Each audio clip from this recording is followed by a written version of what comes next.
Welcome to the range. Few days left. Here with your host Brandon Brown. Here with your panel tonight, Cleveland Spears. What's up? The Honorable Chris Gallen. And J.B. Brown. Whatever. First topic on tonight, we're going to go with some NFL. And recently, Brian Cushing, it was being questioned that, would his honors, being the defensive top rookie in the 2009 season, would be revoked. But they revoted. Turns out that he still got those honors. Brian Cushing originally had 39 votes. It was revised to 18. The next up would have been Jarius Byrd, originally who had 6, then had 13. Clay Matthews from the Packers had 3, revised to 10. And then James Laurinaitis originally had 0, revised to 1. All right, somebody believes in that. So, what do you think about the situation, JB?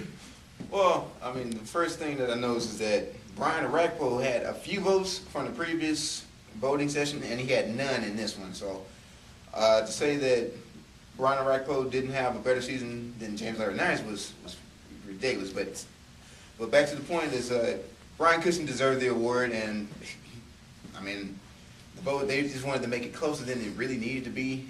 But as far as play on the field, Brian Cushing still deserves the award, and I'm happy that he was able to keep it.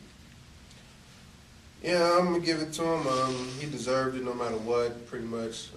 They tried to take it. They couldn't. They revoted. He still won it, so that's just what it is. Yeah, you remember, he was tested positive in September and passed his test in October and November and December. All 3 of those tests he had passed. Mm-hmm. So, technically, you're talking about from October on in, he was clean. He only tested positive going into the season. That kind of sucks, too. But he's still suspended for 4 games. That means he'll miss both games against the Colts next year. And going against the Cowboys. Yeah, that's true. They sure have. Well, we probably would have won anyway. But as far as his production being the question, like when he was tested positive in September, his play did not diminish at all. It only went up. So pretty much he was having a hell of a year before that positive test sprung up. So it was kind of pointless to make a revote. Yeah. Got a question for y'all. How do y'all feel about Brian Westbrook meeting with the Redskins today? Oh, I got mixed feelings about that one. One being, I'm happy that somebody's going to give him a shot, whether it is Washington or, like I said, Denver's up next. Whoever gives him a shot, really they're going to get a quality back, really and truly. But Washington has already 3 backs already that have been number 1 somewhere in their career. So why would you bring in Westbrook, who clearly wasn't number 1 for the Eagles, and and now you're talking about, hey, who's going to go from that? If you bring him in, you're almost certainly saying Clint Board is leaving. Yeah. Now what you're saying that all 3 have been number 1, and all 3 have made the Pro Bowl in their career as well. So adding a 4th Pro Bowl running back to that mix would be pointless. Brian Westbrook, I know he's Mike Shanahan, but I feel he can fit in someplace else. I know some people want a Westbrook McNair reunion, but give me a break. It's not going to happen. Yeah, I think that's pretty stupid. You got 3 established running backs. Some of them might be on the downside of their career, but they're still very productive. So adding Westbrook would do nothing, and I think it just show even more favoritism from McNabb to have Westbrook on the team with him. But to me, I don't think he's better than the running backs that's on the Redskins roster right now. Yep. Yeah, I agree with that, mainly because think of all the concussions he had last year. That going into that, you're kind of sitting there going, man, can the Redskins backfield survive with a guy who's prone to concussions? That's something I don't really want to see. Actually, he had a good year last year. Sideline with those concussions, they kind of like you're going yourself, man. I don't want to see that happen again. Yeah, nothing.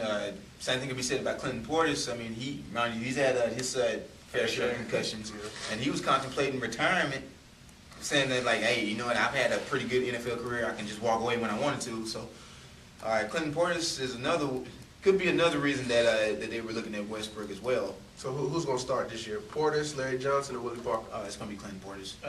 I think it depends on who's there. I mean, I think Clinton Portis may show up for minicamp and kind of they'll do something crazy to let him go. But I think, you know, with that being said, I think, you know, Larry Johnson will start. Well, I mean, it's Clinton Portis' job to lose, and finally, when I pretty much really haven't seen Clinton Portis do anything crazy other than wearing those crazy get-ups before like the week of the game. I mean, when he comes as a doctor, I mean, that's dude is the But trip. remember, Shanahan will run the football. Yeah. Let's remember that. Shanahan's going to run the football, and he's going to pick the best back. And the best back out of those three was Larry Johnson. Larry Johnson had a couple of years ago was one of the best in the league. And if it wouldn't have been for having trouble with KC, he probably would have been pretty good the past couple of years. Yeah. Having Jamal Charles come off the bench and steal his 1,000 yards. So. Well, don't forget what Clinton Portis came from. Yeah, that's true. Don't forget where he came from. From Denver. Yeah, he came from Denver. In his first 2 years, he had 1,500 apiece. And who was he under? Shannon. He was under Shannon. So there might be some familiarity there. What about Romo? Romo decided to skip tea time and go to OTAs. Hey man, you got to when work calls, man, you have to go. I mean, really, I know OTAs is optional for some people like that, but hey, when it comes down to it, and your team is coming off a pitiful performance in that divisional series, you kind of have to show your team, hey, I'm committed to we are better than 34-3. Yeah. And you can't do that saying, hey, I'm going to just go ahead and say, hey, y'all go ahead and practice. I'm going to go play golf with some friends of mine. No, you skip golf and you go to work. Yeah. And you got to show your team that you're committed to making that team better. Yeah, I feel that he is pretty much trying to accept that leader role, pretty much leading by example. Doesn't have to say, hey, I'm giving up golf in my free time to come like help this team out or whatever. But no, he's doing it. He did it on his own terms. I mean, I know like some players in the off season. I mean, you can do whatever you want, but as long as you like staying in shape and staying out of trouble and you're not being a distraction, it's all good. But some players, they're cutting their vacation short to get back on track with the team to find out exactly what they were missing from last year, whether they made the playoffs or not, to make themselves better. And Romo pretty much he's trying to get the young players he's pretty much trying to like get them under his wing so he can say, hey, I want to be better. I want to go past them in the division. So any player that chooses to do so, then I'm all for it. But what do you guys think about Tom Brady questioning the Patriots, I guess, lack of trust? As far as like, because Tom Brady, he's a father and he's going from coast to coast, going from between that and taking time off from football. Well, I mean, Tom Brady, as much as I hate the Patriots, Tom Brady had it right. They didn't trust their team last year. Remember? I had to bring back this classic point, when they played the Colts last year, 4th and 2, and he goes for it, and he throws the football for one. One, that's putting an insult to your defense saying, hey, you know what, we haven't been able to stop these guys all day, in the second half at least.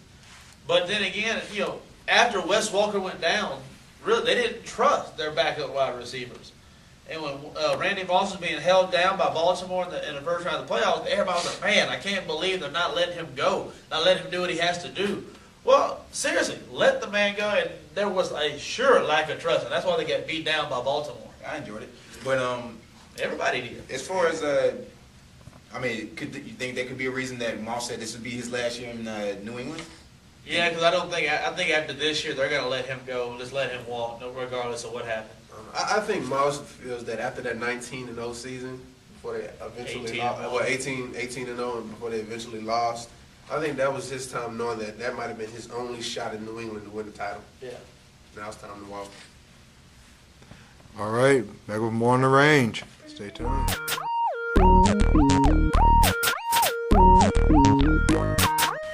Welcome back to the range. Talking about the Cleveland Cavaliers and the Boston Celtics. Cleveland. Well, the Boston scrimmage last night ended with Boston winning 120 to 88. Terrible, terrible showing by LeBron James. Only 15 points, only 3 of 4 from the field, 0 of 4, or 3 of 14, excuse me.